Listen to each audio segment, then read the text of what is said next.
Hello guys and gals, I'm back.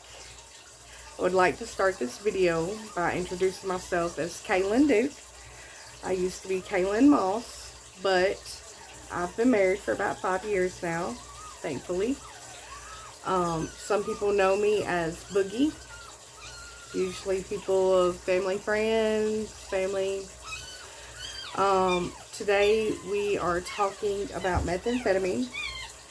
It can be a trigger for some, so if it is, I'm sorry, please turn back now. We're talking about addiction from a loved one's point of view. I would like to say I've never tried meth. It's just something that I've seen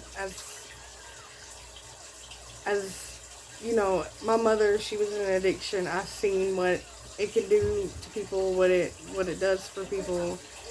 And it just pushed me away from it. It is a little hard talking about it because I love my mom. She's my best friend. She told me to be honest in this video, so I'm going to be. I will start by saying that addiction can keep you away from family and friends. People in addiction, they tend to hang around other people that are in addiction because that's what they share as a similarity. People that are in addiction sometimes don't even know that they change, you know. The person you may know when they were sober is not the same person in addiction. This person that, you know, may value this certain item don't value it so much anymore. I've seen people sell belongings, personal items, valuables to supply this addiction. My mother, she never did. She never sold any of her stuff, personal belongings, unless she had like 2 or 3 of that item. But it was never for that drug. It was usually pay some bills, buy some food. When she was in addiction, we had a relationship. It wasn't as close as we have one now. Like I said, people in addiction, they're very different from when they're sober. And so it wasn't that I was intruding, but I also didn't want to, because we both lived different lifestyles. And it didn't mean that I didn't love her any less, because I didn't love her any less. I loved her, I still loved her. And so sometimes it would take away from our time together, because she stayed so busy,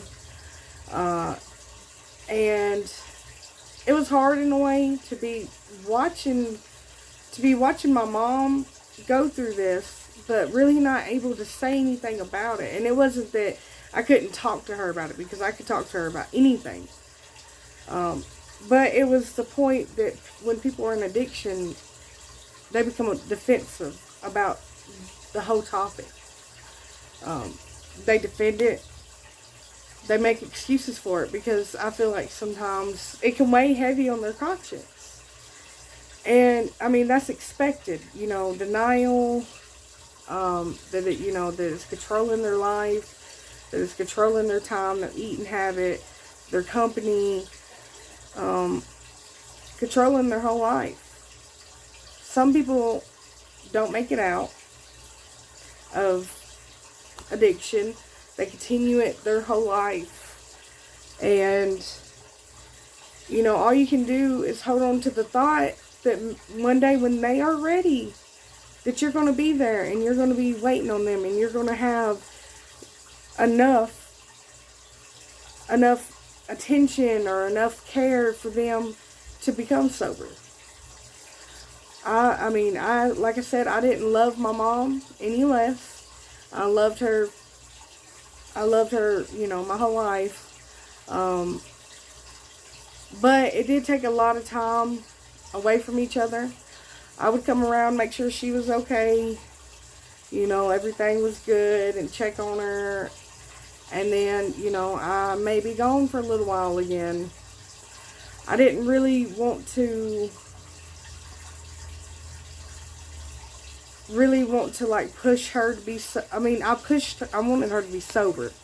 But if you push somebody too hard in addiction, you know, once they become defensive of it, it makes them headstrong. Not that she wasn't really willing to quit. We actually celebrate her sobriety this month. It's going to be a year this month on the 24th. I'm very proud. I'm very excited. We also just celebrated 50 subscribers.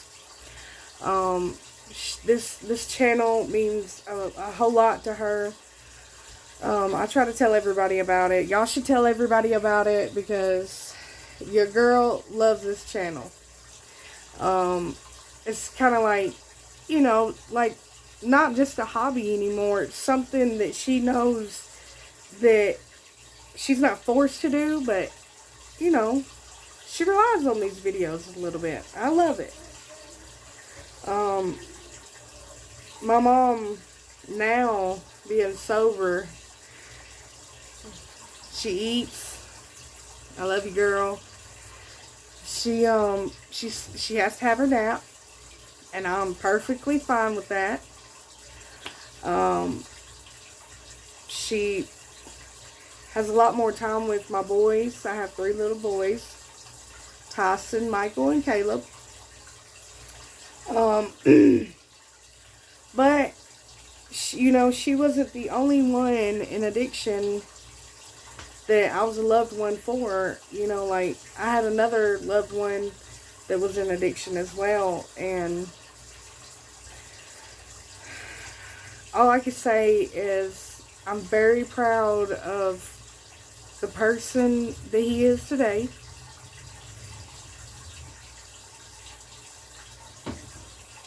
I'm very proud of my mom.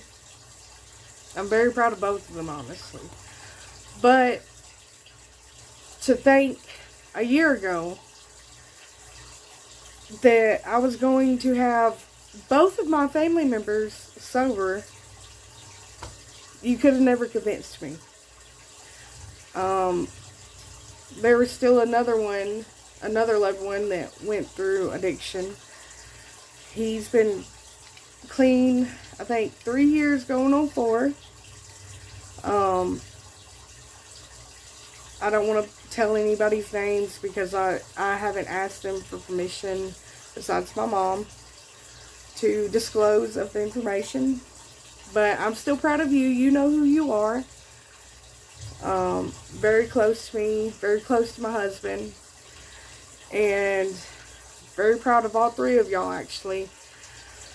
But anybody out there that is in addiction, take in consideration of this video. I was a loved one looking in. I never shared addiction with any of my family. I've never done methamphetamine, but I can tell you what it does to family around you. And until they're ready, the person in addiction, it's not going to be possible. They have to be ready first. But be there with open arms. If you feel like you're enabling them at some point, make sure they're fed. Make sure they have somewhere to sleep. Make sure that they have a shower at least. Whatever they do after that is not in your control.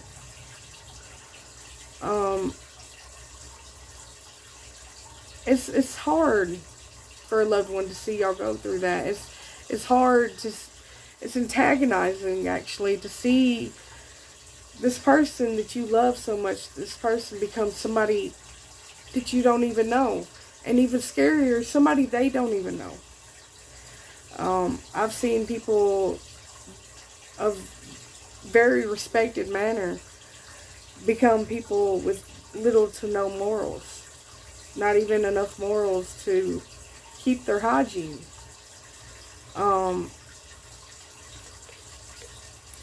It's scary. It's hard for your loved one. If there's anybody in addiction out there, please reach out. We take messages all the time for anybody that's trying to become sober. If you're needing any kind of love or support, you know, how are you doing? I need a phone call. I just need to hear somebody. We'll answer. We'll help you to sobriety even if you need it. We like to see people get clean. We like to see who they actually are once they are clean. I'm very happy for all the ones that have liked and subscribed my mom's videos, because it does mean a lot to her. It means a lot to me. She's been very excited about these videos. I think my sister is doing a video next. Like I said, for the ones in addiction, please remember your loved ones go through things as well. I've seen people steal from family members. I've seen people steal from their neighbors just to have the drug in their pocket. There is no goal at the end. There is nothing at the end besides destruction. We love anybody in addiction. We love anybody sober. Everybody deserves love, even addicts. For the people out there that are addicted, though, please reach out to somebody. It's never too late to stop. It's never too late. For the addict out there, keep pushing. You got this. And for the one who loves an addict, hold on.